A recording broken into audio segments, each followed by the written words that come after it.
오늘 50분 시간으로 되어 있습니다.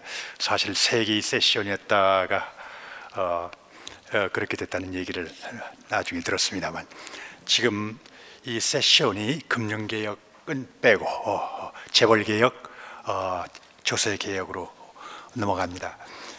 재벌개혁에 대해서는 먼저 서울대 교수이자 경실련 재벌개혁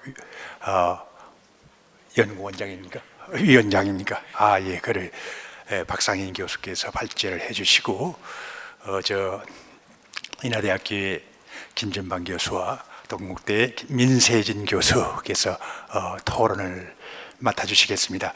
제 생각에는 지금 50분 시간이 있는데, 사실은 20분의 토론을 해주시고 10분 발제를 20분, 10분 토론해주고 나중에 답변하는 기회를 다시 10분 정도 갖는 것이 어떻게 할까요? 그럼 25분으로 할까요? 20분, 25분으로 하시고, 그러면 그래도 10분 하고 나중에 답변이 5분으로 되겠습니다. 그러면 먼저 발제를 듣겠습니다. 예, 부탁합니다. 네, 시간이 25분 동안에 제가 마칠 수 있을지 한번 최선을 다해 보겠습니다. 한국 경제 발전이 60년대 이후로 30-40년 동안에 지속 가능하고 고도 성장을 했다. 전 세계에서 찬사를 한 내용입니다. 한국 경제가 왜 이렇게 발전을 2차 세계대전 이후에 신흥 독립국가 중에서 예외적인 발전을 할 수 있었는가? 저는 한 3가지 이유가 있다고 생각합니다. 첫 번째는 이 당시 정부의 발전 전략을 정부주도 재벌 중심 발전 전략이라고 특징할 수 있는데요. 이 정부주도 재벌 중심 발전이 성공할 수 있었던 건 첫 번째로 시장 실패 또는 부재의 문제를 효과적으로 극복했다는 것이죠.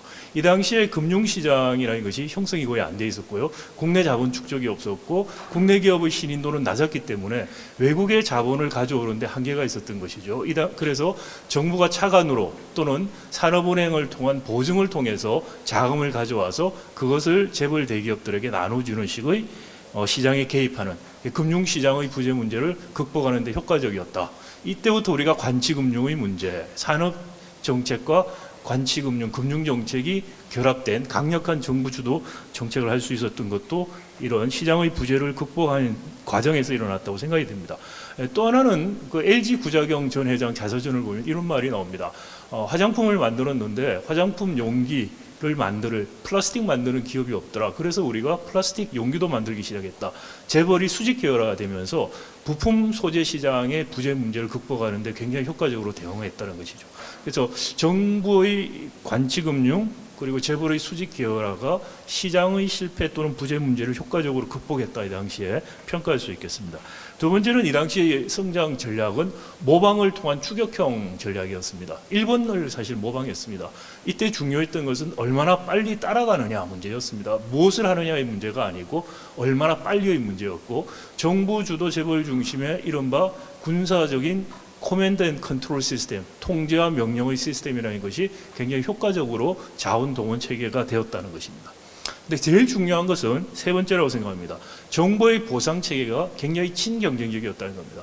박정희 정부에서 재벌들에게 특혜를 줄 때 수출을 잘하는 기업에게 특혜를 줬습니다. 이 당시에 차관을 가져와서 파이낸싱을 했기 때문에 수출을 해서 달러를 벌어서 갚아야만 됐습니다. 그래야만 정권이 유지가 되고 경제가 돌아갔기 때문에 수출 잘하는 기업한테 특혜를 주는 구조, 이게 굉장히 친경쟁적인 보상체계였다는 것이죠.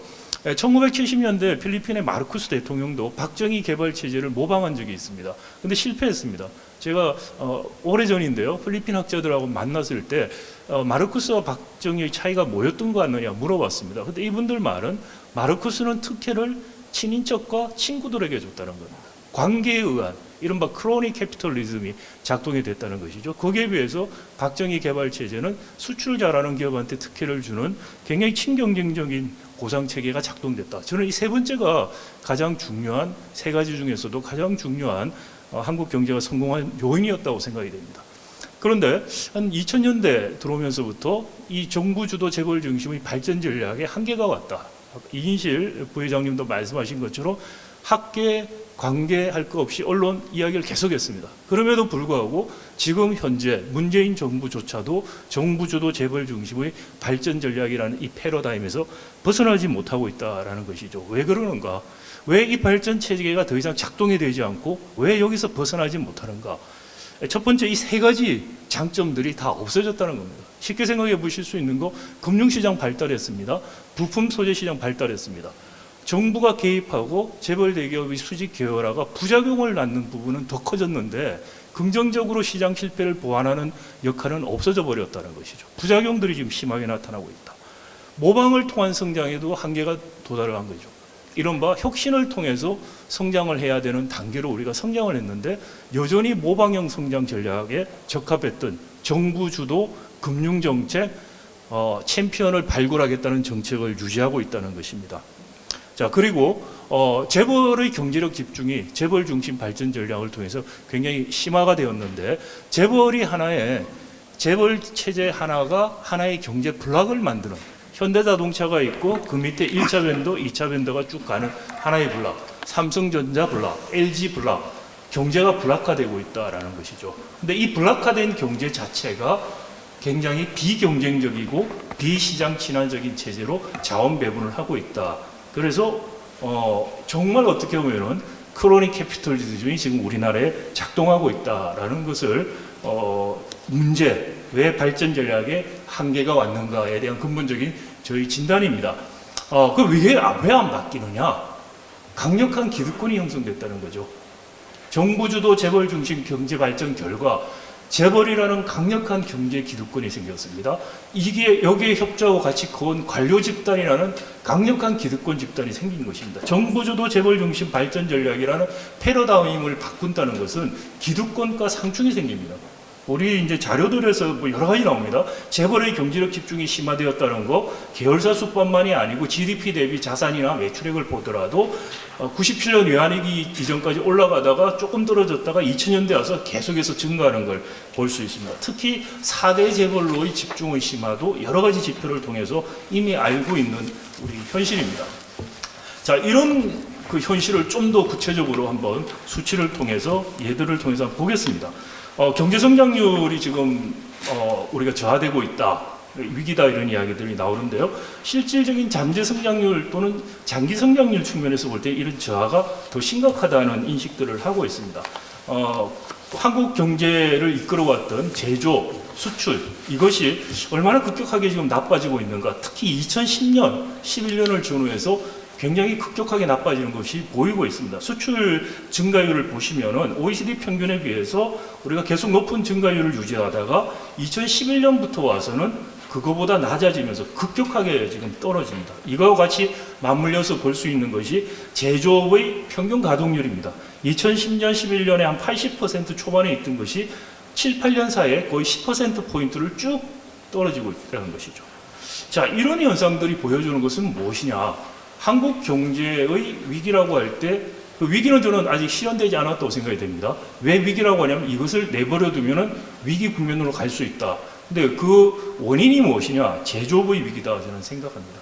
한국 경제에서 제조업의 비중은 여전히 큽니다. GDP 30%입니다. 중국, 세계의 공장이라는 중국이 제조업의 GDP 비중이 30% 정도 됩니다. 일본 19%가 안 됩니다. 독일 22%가 안 됩니다. 그리고 이 제조업의 이 대부분을 7, 80%를 차지하는 것이 70년대 이후에 발전된 중화학공업 산업입니다. 이 중화학공업 산업이 여전히 2000년, 10년까지만 하더라도 성장률, 수익률 모든 면에서 한국 경제 평균을 웃돌면서 경제 성장을 견인해 왔습니다. 근데 2010년, 11년, 12년을 보면은 한국 제조업의 경쟁력이 상실되고 있다는 여러 가지 지표들이 보입니다. 성장률, 수익률, 매출 증가율, 그다음에 무역 특화 지수 이런 것들을 다 보더라도 다 지금 문제가 있다는 것을 알 수가 있는 것이죠. 우리 제조업이 그동안에 성장을 쭉 할 수 있었던 것은 가격 경쟁력 위주였다 사실 볼 수 있습니다. 근데 가격 경쟁력 위주의 제조업 구조라는 것이 더 이상 작동되지 않을 정도로 우리 경제가 성장했기 때문이라고 볼 수가 있겠습니다. 올해 작년에 성장률 3.1%, 올해 국민소득 1인당 3만 불 이야기를 합니다.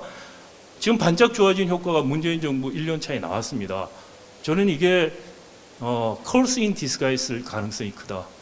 우리가 정말 펀더멘털이 좋은 것이 아니고 단기적으로 특수라는 반도체 특수에 의해서 반짝 좋아진 거에 도취가 돼서 정말 어려워지고 있다는 것을 망각하게 해준 curse in disguise가 될 수도 있다는 생각입니다.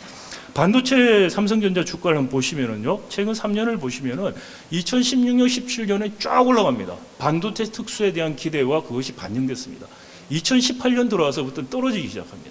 2018년에 삼성전자의 순이익이라든지 매출은 더 좋아졌습니다. 그럼에도 불구하고 이것이 보여주는 것은 반도체 특수가 곧 끝난다는 것이 주가에 지금 반영이 되고 있는 것입니다. 한국 경제의 유일한 버팀목 역할을 하던 반도체마저 지금 꺾이기 시작했다. 나머지 제조업은 어떠냐?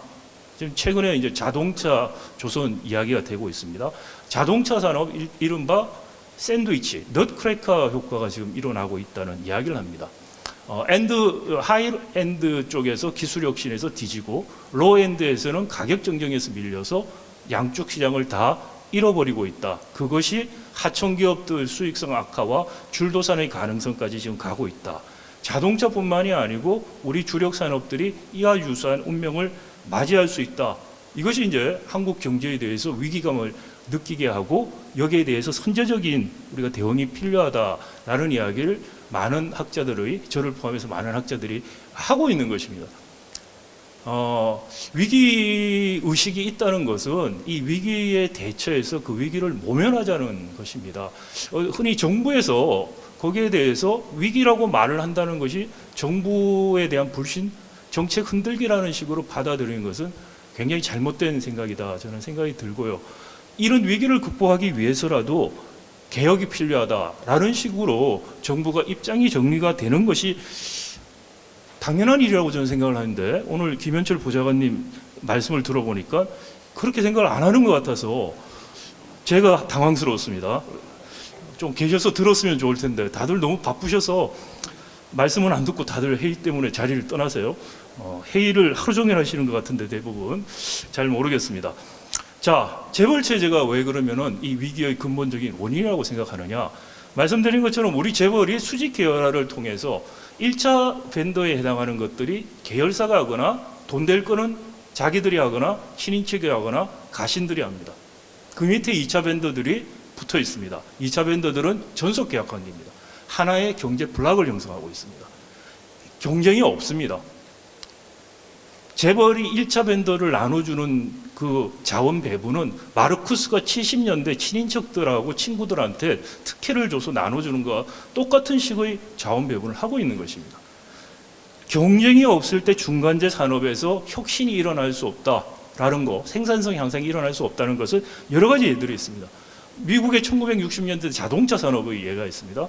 그 당시에 미국은 자동차 3사들이 카르텔을 형성하고 있었고 전속 계약으로 부품사들이 연결되어 있었습니다. 미국 그 당시 자동차의 모델이 바뀐다는 것은 앞뒤 불 모양만 바뀌었습니다. 차는 그대로 있고. 근데 70년대 오일 쇼크가 오면서 일본 자동차가 들어오면서 미국 자동차 산업이 망할 뻔합니다.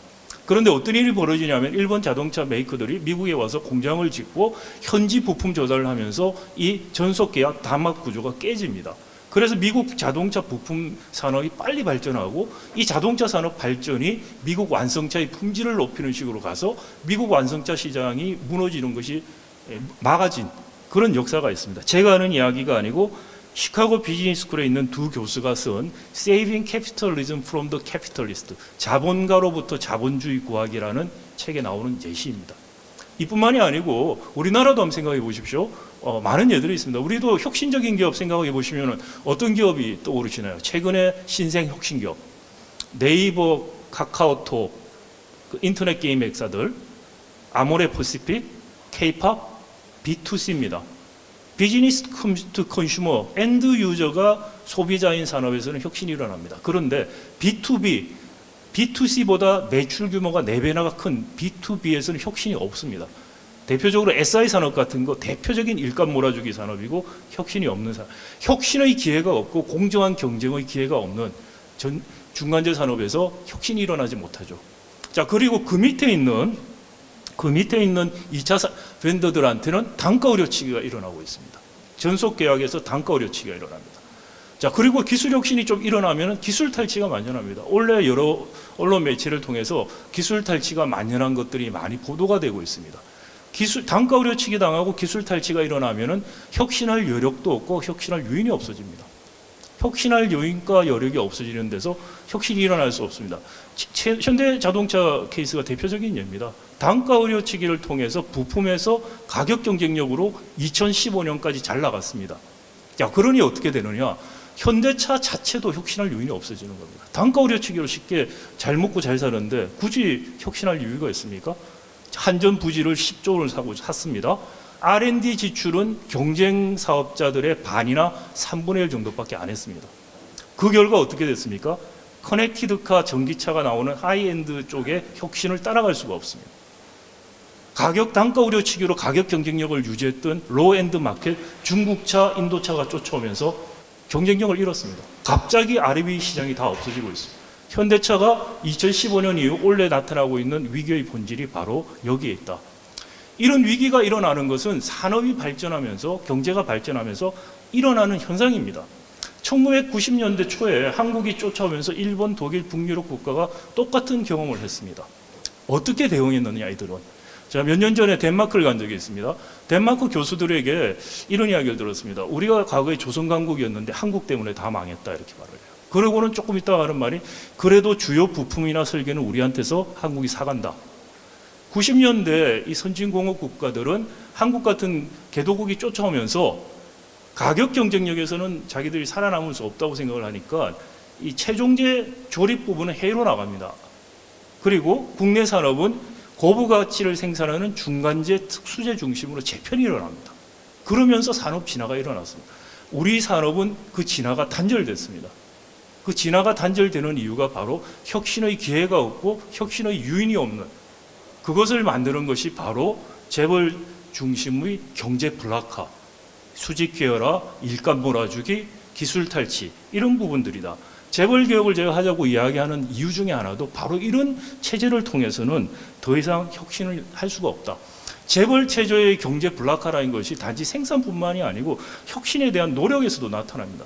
1990년대 이후에 전 세계 공업들은 탈수직 계열화, 오픈 이노베이션, 글로벌 혁신 네트워크 이런 것들이 화두였습니다. 한국은 거꾸로 갔습니다. 현대자동차 수직 계열화 더 강화시킵니다. 자, 그리고 글로벌 혁신 네트워크 보십시오. 압도적인 꼴찌입니다. 이것만 보면 한국 경제가 북한 경제만큼이나 혁신에서는 전 세계에서 고립되어 있습니다. 우리끼리 모여서 하는 겁니다. 왜 안 될까요? 현대차 생각해 보십시오. 도요타 같은 경우, 데인쇼 같은 경우 90년대 독립회사를 만듭니다. 왜? 오픈 이노베이션으로 많은 혁신들이 1차 부품 모듈 생산에서 일어납니다. 거기서 전기하고 자동차가 합쳐지는 전장이 나옵니다. 우리가 자동차 산업도 잘하고 전자 산업도 잘하는데 전장을 못해요. 왜? 다 불락화돼서 융합이 일어날 수가 없습니다. 중간 단계에서 융합과 혁신이 일어나는 탈수직 계열화와 오픈 이노베이션 시스템이 돌아가지가 않습니다. 왜 도요타가 덴쇼를 독립시키는 것 같이 현대차는 모비스를 독립을 못 시키느냐? 총수들과의 지배력 때문에 그렇습니다. 이런 개혁을 해주지 않는다면은 그런 왜곡을 주는 개혁 의사결정에 대한 개혁이 없다면 한국 경제가 혁신형 경제에서 살아남을 수가 없습니다. 15년, 14년까지 잘 나갈 때 보시면 현대자동차 모비스 수익률이 100이라고 그러면은요, 1차 벤더들은 한 60% 됩니다. 2차 벤더들은 그것의 50%, 60%로 떨어집니다. 이 수익률 떨어지는 것은 임금 떨어지는 것과 거의 똑같습니다. 임금 불평등과 소득 불평등이 악화되는 그 원인도 바로 재벌 중심의 경제 불락화와 하청 구조에서 비롯되고 있다는 것이죠. 자, 이것들이 지금은 아까 말씀드린 것처럼 더 이상 지탱할 수 없는 지경에 이르고 있다는 것이죠. 경제 성장률이 떨어지고 리니어하게 지금 가지 않을 것이라는 생각이 듭니다. 2년, 3년 후라면은 이것들이 물이 컵에서 차면은 넘치듯이 제조업의 위기와 경제 위기라는 심각한 국면으로 갈 수도 있다. 시간이 많이 남아있지 않다는 것이죠. 지금이라도 정부가 근본적인 개혁에 나가야 된다. 혁신형 경제에 대한 선행 연구들이 이야기하는 혁신형 경제의 세 가지 조건은 혁신의 기회와 유인과 금융입니다. 기회와 유인이 없는데 우리는 지금 정부가 혁신성장, 창조경제로 하고자 했던 것은 금융을 통해서 발굴하는 것입니다. 개도국대 산업정책을 혁신성장인 이름으로 사실상 똑같이 하고 있습니다. 스티브 잡스가 나올 수 있는 환경을 만들어주는 것이 아니고 스티브 잡스를 발굴하려고 합니다. 스티브 잡스가 나올 수 있는 환경이 뭐냐? 유인과 기회입니다. 기회가 없습니다. 기회를 만들어주는 것이 재벌개혁입니다. 유인을 주는 것이 무엇이냐? 기술 탈취를 막을 수 있는 강력한 징벌배상과 디스커버리 제도 같은 것을 도입하는 것이다. 이래야만이 혁신이 일어나고 생산성 향상이 일어나고 이것을 바탕으로 해서 중소기업, 대기업의 격차가 해소가 되고 임금 불평등도가 완화될 수가 있다는 것이죠. 이런 기조하에서 정부가 여러 가지 보완적인 중장기 정책을 쓰는 것만이 지금 한국 경제가 돌이킬 수 없는 지경으로 가는 것을 막는 유일한 방법이다. 저는 생각을 합니다. 이렇다면 성공적으로 우리가 인적 자본 중심으로 물적 자본 최종재 산업에서 인적 자본 중간재 중심 저고부 가치에서 고부가 가치 산업으로 간다면은 산업 구조가 독일식으로 바뀐다면은 제조업에서 더 많은 더 좋은 일자리가 생길 수 있고요. 이렇게 돼야만 중소기업, 대기업 소득 불평등 완화될 수 있는 계기를 만들 수 있습니다. 이때 정부가 정책적으로 소득을 더 올려주는 소득주도 성장, 혁신을 더 유인하는 정책, 그리고 단기적인 재정적인 정책을 통해서 스무딩 아웃하는 정책들을 같이 가져가야만이 해결할 수 있다. 일찍 퇴직해서 자영업에 들어가고 망하고 노인 빈곤이 가고 다시 일을 하고 하는, 그래서 그것이 예상되니까 취업을 하려고 해도 안정된 공기업을 가려고 취업 시장에 들어가는 게 늦어지고 결혼도 늦추고 저출산이 생기고 이런 악순환을 끊기 위해서 여기서부터 시작해야 된다는 것입니다. 자, 이 경제 패러다임 전환에서 가장 중요한 것은 말씀드린 재벌개혁입니다. 우리 사회에서 가장 강력한 기득권 집단입니다. 재벌개혁 쉽지가 않습니다. 정책 기술적으로 가능합니다. 제가 여러 가지 쭉 써놨는데 감히 제가 말씀드립니다. 가능합니다. 정부가 의지를 가지고 준비를 하면 충분히 피저블하게 수용성을 높이는 방향으로 할 수가 있습니다. 문제는 정치적으로 가능하냐는 것이죠. 정치적으로 굉장히 어렵습니다. 항상. 왜? 강력한 기득권층이 저항을 합니다. 정치적으로 항상 있을 수 있는 때는 아닌데 우리가 위기가 오기 전에 정말 할 수가 있는 때가 왔다면 지금이 아닌가. 그런 입장에서 몇 가지 말씀을 드리겠습니다. 경제력 집중의 의미 이런 거 건너뛰겠습니다. 제가 정책 기술적으로 가능하다고 말씀을 드렸는데 그것만 조금 간단히 시간 어느 정도? 3분. 예, 저 시간을 많이 쓴 것 같아서 빨리 마치도록 하겠습니다. 정책 기술적으로 가능한 부분을 한 3가지만 크게 말씀을 드리겠습니다. 첫 번째는 우리가 이른바 그 사익 편취, 일감 몰아주기, 수직 계열하고 일감 몰아주기 하는 것이 재벌 총수일가가 사익 편취를 할 수 있기 때문에 가능하다는 것이죠. 이것을 근본적으로 막을 수 있는 제도를 왜 막 만드느냐? 만들 수 있습니다. 가장 효과적으로 할 수 있는 거 이른바 머저리티 오브 마이너리티 룰이라는 것. 즉 뭐냐면 지배주주의 이해가 상충될 수 있는 거래에 대해서 사항에 대해서는 비지배주주의 동의를 받아라는 것입니다. 삼성물산과 제일모직 합병 비율이 삼성물산과 제일모직의 주주들에게도 합당하고 시너지가 정말 있다고 믿으면은 반대할 비지배주주가 없겠죠. 총수일가가 사익 편취 수단으로 M&A를 사용했다면은 당연히 비지배주주는 반대할 겁니다. 자, 그래서 이런 계열사 간 합병, 일감 몰아주기, 그리고 자격 없는 친인척, 총수 자신의 임원에 대한 임명과 보수에 대한 문제, 이런 것들을 비지배주주의 동의를 받게 하는 머저리티 오브 마이너리티 룰을 도입하자. 상법을 고쳐서 할 수도 있고 상법을 안 고친다면 증권거래소의 상장 규칙을 통해서 할 수 있습니다. 입법을 못해서 못한다는 것은 핑계입니다. 입법하지 않고 할 수 있는 방법들이 여러 개 있습니다. 이것이 그 중에 하나라고 좀 감히 말씀을 드리고 싶고요. 경제력 집중을 해소하는 근본적인 개혁들, 2013년 이스라엘 재벌개혁의 아이디어입니다. 한국에 적용할 때 한국은 경제 규모도 더 크고 더 복잡하기 때문에 어떻게 하면 더 수용성 있게 할 수가 있습니다. 5대 재벌, 10대 재벌, 나머지 재벌 순서로 순차적으로 지배구조, 출자구조를 단순화시키는 그런 개혁들을 해나갈 수가 있다. 그리고 주요 금융, 주요 비금융을 구조적으로 분리하되 그렇지 않은 현대자동차 같은 경우, 현대캐피탈 같은 경우에는 허용을 하되 통합감독으로 가는 식의 유연성을 발휘해 볼 수도 있다는 생각을 합니다. 갑을 문제, 이게 재벌 개혁하고 직접 관련이 있는 것은 아닙니다. 그럼에도 불구하고 우리 사회 굉장히 중요한데, 가불 문제 같은 경우에 대리점 프랜차이즈 문제를 정부가 공정위가 어떻게 하겠다는 거 너무 대상이 많아서 효과적으로 한다는 거 사실상 불가능합니다. 이것을 제대로 하기 위해서는 가맹 대리점이나 가맹 사업자에게 단체 협약을 할 수 있도록 해주자. 이게 저는 효과적이라고 생각이 됩니다. 자, 대규모 유통 하도급법, 단가 우려치기 문제 어떻게 막을 것이냐. 하도급법을 적용할 수도 있지만 하도급법은 어떻게 보면 규정 절차를 형식적으로 지키면은 위법이 안 되게 만들어져 있습니다. 그 함정이 있기 때문에 공정거래법에서 수요 독점에 대한 규제 조항이 있습니다. 이것을 적용해서 직접적으로 단가 우려치기를 막아주는 그런 것들이 필요하다는 생각이 듭니다. 정부가 청와대가 중심이 돼서 산업경쟁력 강화위원회 같은 걸 만들어서 종합적인 경제 구조를 바꿀 수 있는 안들을 저는 만들 필요가 있다. 그리고 필요하다면 이것이 국민적 동의가 필요하다면 집권 여당이 총선에서 공약으로 내세워서 돌파하자라는 것입니다. 2013년 이스라엘 재벌 개혁이 나왔을 때 2012년에 총선에서 재벌 개혁이 이스라엘 역사상 군사 문제, 정치 문제가 아닌 경제 문제가 총선 이슈가 된 것이 처음이었다고 합니다. 총선 결과 국민총의가 모여졌고 2013년에 특별법으로 재벌 개혁을 실행하게 됩니다. 그런 것과 같은 우리 과정들을 한번 생각해 볼 수 있지 않느냐. 증권거래소 상장규칙 MOM을 위한 규칙 변경, 보호모법 감독 규정이 삼성전자만을 위해서 삼성생명과 전자만을 위한 보호모법 감독 규정을 갖고 있는 정말 어처구니가 없고 상식적으로 말이 안 되는 상황이 지속되고 있습니다. 대통령의 의지만 있으면 바꿀 수 있습니다.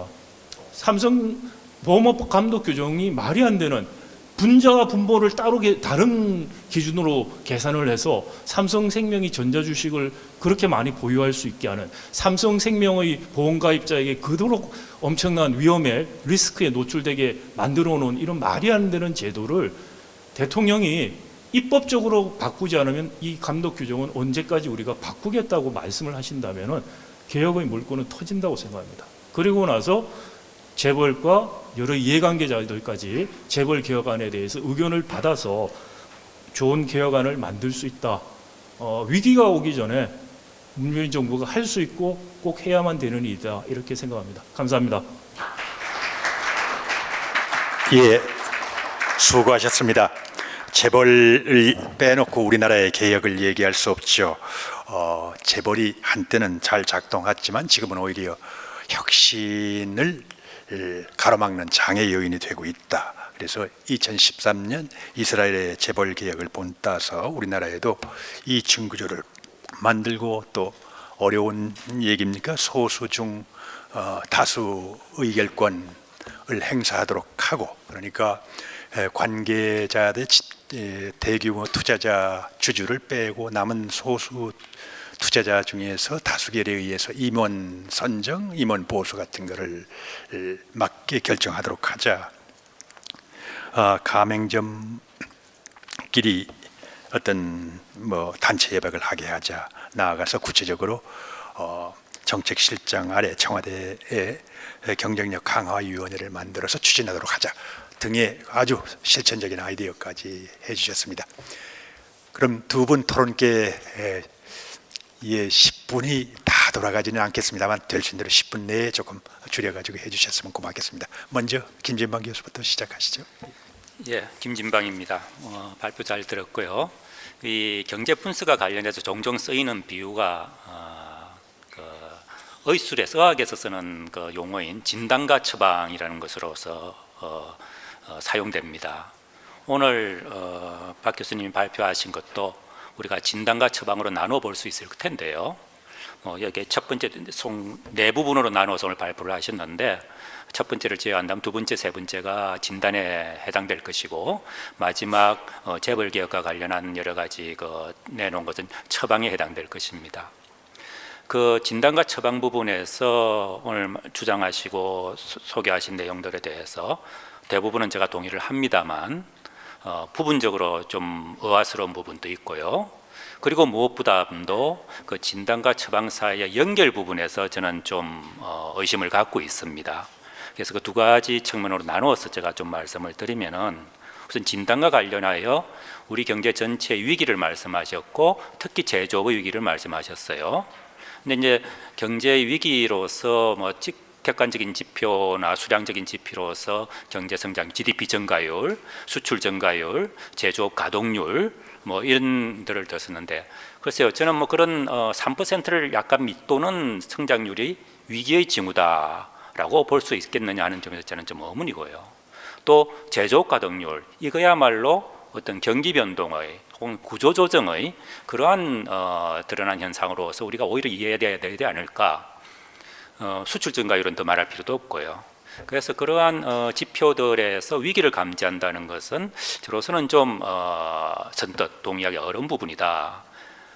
그런데 이제 제조업의 위기를 말씀하시면서 했었는데 저는 그 부분에서는 뭐 많이 동의를 합니다. 그리고 그것이 어떤 객관적인 수치로 나타나기보다는 뭐랄까요, 조금 더 직관적인 그리고 경험적인 어떤 관찰이나 일상적인 관찰을 통해서 나타나는데 이건 주로 어떤 미래에 대한 어떤 불길함 느낌, 불안한 마음 이런 것들이 우리를 느낄 수밖에 없는 여러 가지 에피소드들이 있죠.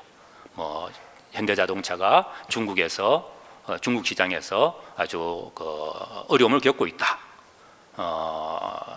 또 조선이 지금 구조조정이 지체되고 늦어지면서 굉장한 고용 문제도 일으키고 있다. 그렇습니다. 그러한 것들이 보면은 또 다른 한편으로서는 그것을 대체하거나 그것을 뛰어넘을 새로운 기업들이 당장 보이지도 않고 나타날 것 같지도 않고 그러한 미래에 대한 불안 이런 것들이 우리는 느껴지는 걸 보면은 그런 점에서 위기를 감지하고 있다, 대처를 해야 된다라는 점에서 저는 동의를 하는 것입니다. 그래서 이제 그 징후에 대한 부분이고요. 그 징후의 그런 원인을 이제 정부 주도 재벌 중심 체제로 하셨는데 정부 주도는 일단 젖혀두고 글쎄 우리나라가 이제 적어도 경제 성장과 관련하여 정부 주도라고 말할 수 있을지는 저는 좀 의문이고 오늘 발표에서도 그다지 많은 집중을 안 하셨어요. 재벌에 대해서 재벌 중심이다. 맞죠? 재벌 중심이죠. 자, 그런데 이 재벌 중심이 과연 그 앞에 나온 징후, 제조 위기의 원인이라고 해야 될 것이냐. 그 부분에서는 저는 조금 선뜻 동의하기 어려운 부분이다 하는 부분입니다. 그래서 제조업이 미래가 불안하고 미래가 불길하게 보인다. 그것이 재벌 중심 체제이기 때문이다. 그럼 재벌 중심 체제를 여러 가지를 마셨는데 그 중에서 이제 내부 거래, 전속 거래 등등의 블록화를 말씀하셨습니다. 내부 거래는 많은 계열사를 비관련, 관련, 수직, 수평 계열화를 이루고 있고 또 납품회사들과 하도급 관계에서 아주 전속적인 관계를 맺고 있다. 그래서 블록화를 형성하고 있는데 이것이 많은 그 문제의 원인이다. 그 부분은 저는 상당히 부분적으로는 동의를 하는데 제조업의 위기 그거 문제를 일으키고 있다는 것은 동의를 하는데 그것이 혁신이 제대로 일어나지 않는 것의 원인이라고 할 수 있느냐 하는 부분에서는 저는 좀 더 설득력 있는 설명이 필요하다는 것을 느낍니다. 다음에 이제 처방법으로 넘어가면서 아까 진단과 가서 좀 더 말씀을 드리면은 재벌과 관련해서 우리는 크게 두 가지 차원에서 개혁을 한다고 할 때 두 가지 차원에서 이야기를 합니다. 하나는 소유 구조를 건드리자. 다음 하나는 지배 구조를 어떻게 개선을 하자. 소유 구조라면은 예를 들어서 출자를 규제를 한다. 오늘 그 말씀하신 것 중에서도 출자 받은 회사가 다시 출자하지 못하도록 해야 한다든지, 혹은 말씀 안 하셨지만은 출자 총액 제한을 다시 부활을 한다든지, 혹은 지주회사의 3단계, 4단계 손자회사, 정손자회사로 내려가는 걸 못하게 한다든지, 기타 등등이 있죠. 이런 소유를 건드림으로써 재벌의 규모를 축소시키는 것, 또는 일정한 규모 내에서 총수의 지배력을 각 계열사에 대한 지배력을 약화시키는 것, 그 출자를 소유 구조를 규제하면 둘 중에 하나가 나타날 겁니다. 이제 소유 구조를 건드려서 총수 일가의 지배력을 약화시키든가 아니면 총수가 지배하는 전체의 규모를 줄이든가 하자는 것이 하나의 방법이 될 수가 있습니다. 또 하나는 이제 지배 구조가 되는 거죠. 아까 모조리티 오브 마이너리티, 마이너리티 오브 모조리티인지 MOM 말입니다. 그러한 주주총회에서 의결 방식이라든지 이사회를 구성하는 방식이라든지 기타 등등 여러 가지가 있지 않겠습니까? 그 외에도 어결권 행사하는 데에서 여러 가지 규율이라든지 경영급 방어, 자사주의 역할이라든지 이런 것들이 있을 것입니다. 이런 지배 구조를 함으로써 어떤 경영의 책임성과 전문성과 그리고 투명성을 제고함으로써 그 기업의 효율성, 나아가서 경제의 효율성을 제고를 하자라는 것이 있을 텐데요. 좋습니다. 그런데 이제 문제는 그 부분 지배 구조를 개혁하자는 또 개선하자는 그 목적과 방법에 대해서는 저는 전적으로 동의를 함에도 불구하고 그것이 과연 직접적으로 혁신으로 연결될 것이냐 하는 부분에서는 저는 좀 무할하다는 것입니다. 그래서 앞서 말한 소유 구조를 통한 종수의 지배력 약화 또는 종수가 지배하는 규모의 축소, 저는 그건 필요한데 좋겠는데 그것은 또 다른 부작용이라든지 혹은 저항이라든지 이런 문제에서 좀 현실성에 대해서는 우선 의문을 가집니다. 저는 그 필요성에 대해서는 그리고 그것이 가져올 긍정적인 효과에 대해서는 동의를 하지만 그 가능성에 대해서는 저는 좀 회의적이고요. 가능성은 일단 젖혀두고 말씀을 하셨기 때문에 근데 이제 지배구조와 관련해서도 그렇고요. 그 두 가지 다 지배구조의 개혁, 소유구조의 어떤 규제 이 두 가지가 모두 다 재벌의 어떤 변혁과 나아가서 경제의 도약을 가져오는 중요한 계기가 될 수 있을 것이다 라는 데는 동의하지만 그것이 혁신으로 이어질 것이다, 그건 조금 다른 차원의 문제가 아닌가 하는 것이 제 생각입니다. 이상입니다. 감사합니다. 그러면 조금 시간이 경과됐지만 민세진 교수님 10분까지 다 드리기는 어렵겠어요. 조금 짧게 조금 부탁드려볼까요? 네, 알겠습니다. 핵심적인 내용을 좀 소개받은 동국대학교 경제학과 민세진 교수입니다.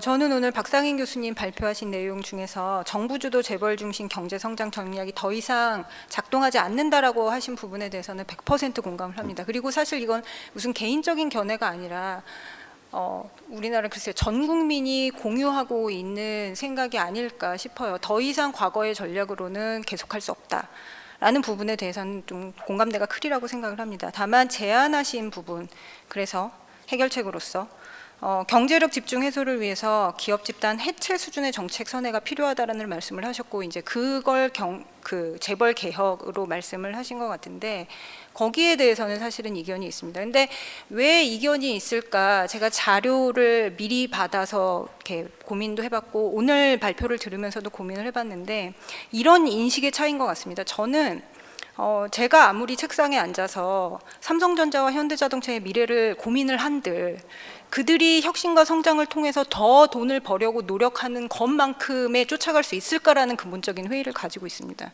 그러니까 현장에서 정말 치열하게 매일매일의 그 밥벌이를 위해서 노력하시는 분들의 고민을 과연 제가 책상에서 할 수 있을까라는 기본 마인드가 있는 것 같거든요. 그리고 사실 그 부분에서 그렇기 때문에 정부가 구체적으로 이렇게 하자 저렇게 하자라고 하는 것이 과연 기업 현장에서 얼마나 실효성 있게 작동을 할까라는 부분도 있고요. 그게 어떤 효과를 가져올까라고 하는 부분에 대해서도 굉장히 조심스러운 입장을 가지고 있는 그런 큰 차이가 있는 것 같습니다. 주장하신 내용 중에 이렇게 정부 주도 발전 전략이 한계가 있기 때문에 자본시장이 더 발달해야 되고 재산권 보호제도가 더 확립되어야 되며 시중 진입과 퇴출의 장벽이 없어야 된다고 주장을 하셨습니다. 저는 원칙적으로 100% 동의를 하고요. 다만 그렇기 때문에 저는 기업이 더 자유롭게 활로를 개척할 수 있도록 정부 개입은 더 세련되어져야 된다고 믿고 있습니다. 아까 수직 계열화가 문제라고 말씀을 하셨는데요. 과연 수직 계열화를 인위적으로 정부가 개입해서 쪼갠다고 해서 예로 드신 뭐 도요다나 다른 뭐 덴마크나 이런 사례들처럼 혁신의 원동력이 될 것인가? 저는 솔직히 그네들이 그렇게 수직 계열화를 스스로 깬 데 있어서 정부의 개입이 어느 정도 효과를 발휘하고 어느 정도 영향력이 있었는지에 대해서는 사실은 공백 부분으로 있는 거거든요. 그래서 그런 부분에 있어서 제조업 성장 엔진이 싣고 있다라고 하는 진단에 대해서는 많은 분들이 공감을 하실 테지만 그것이 진화가 단절됐고 블록화 때문이고라고 하는 부분에 대해서는 저는 굉장히 좀 유보적이고 조심스러운 입장을 가지고 있습니다. 2013년 이스라엘 재벌개혁 사례를 소개를 하셨습니다. 우리나라도 그렇게 비슷하게 할 수 있지 않겠냐고 말씀을 하셨는데 2013년에 나온 이스라엘의 경쟁 촉진과 독점화 제한을 위한 법이라고 하는 법은 사실 그 정치적 배경이 있습니다. 2011년도에 대규모 국민 시위가 있었고요. 그 국민 시위의 배경을 따지고 보면은 이 이른바 대기업 집단, 우리식으로 하는 재벌 기업들이 내수 산업에 독점을 형성하고 있어서 굉장히 고물가가 지속이 되어 온, 국민적 불만이 누적되어 온 배경이 깔려 있습니다. 그러니까 이를테면 제일 악명 높았던 이스라엘의 독점 기업 같은 경우는 우리나라로 치면은 신세계 이마트가 SK텔레콤과 결합되어 있는 그런 양상을 가지고 있었던, 내수 독점이 굉장히 심각했던 상황이었거든요. 그렇기 때문에 그런 한편 또 잘 아시다시피 이스라엘은 기술 혁신을 주도하는 스타트업의 창업이 굉장히 활발한 나라입니다. 그러니까 그런 기반이 있었기 때문에 사실은 내수 독점으로 인한 국민적 불만, 그런 정치적 배경이 힘입어서 이러한 사실은 다소 과격할 수 있는 법 통과가 가능했고요. 근데 아시다시피 제가 올해 8월 29일 한겨레 신문 사설에서 참고한 내용인데요. 국내 상위 500대 기업의 매출을 같은 경우를 보면은 2017년 기준으로 GDP의 118%입니다. 이게 무슨 얘기냐면 기업들이 만들어낸 것이 우리나라 국민소득을 초과하고 있다는 얘기예요. 그럼 도대체 그걸 누가 사줬을까요? 너무나 잘 알다시피 우린 수출 주도형이잖아요. 우린 내수 중심이 아닙니다. 대기업이니 재벌이니 한다 하더라도. 사실은 수출 중심이고 기술 혁신의 당당한 한 축을 대기업 집단들이 담당하고 있는 것도 사실 부정할 수 없는 현실이죠. 그러니까 그러한 상황에서 쪼갠다라고 하는 것이 지금 말씀하신 것처럼 기업 집단 출자 규제를 하고 구조적 금산분리를 이행하고 하는 것들이라는 것이 결국은 재벌을 축소하는 전략으로 갈 텐데, 이것이 과연 하향 평준화를 피할 수 있을 것인가 라는 것에 대해서 굉장히 우려를 가지고 있습니다. 그래서 제안하신 것처럼 지배구조, 소유지배구조가 좀 더 선진적이고 투명해져야 된다라는 부분에 있어서는 원칙적으로 동감을 하지만 그러니까 무리할 정도로 과도하게 쪼갰을 때 과연 원하는 혁신과 성장, 그다음에 말씀하신 중소기업 중심의 혁신 중심의 우리가 그런 선순환 구조로 전환하는데 그것이 과연 도움이 될 것인가 라는 부분에 대해서 좀 깊은 회의와 우려를 가지고 있다는 점을 말씀드릴 수밖에 없을 것 같습니다. 감사합니다. 네, 제가 어떤 방송에서 멘트를 보고 토론다운 토론이라는 말을 듣는데 오늘 정말로 토론다운 토론을 하는 것 같습니다. 재벌 문제에 대해서 아주 치열한 그래요. 한쪽에서는 블록화, 계열화, 내부화가 혁신 유인을 가로막기도 하지만 다른 한쪽에서는 그거를 대신할 만한 뭐가 또 있을 수 있느냐. 이스라엘이 우리가 과연 역사적인 뭐 이런 거에서 본받을 만한 거냐.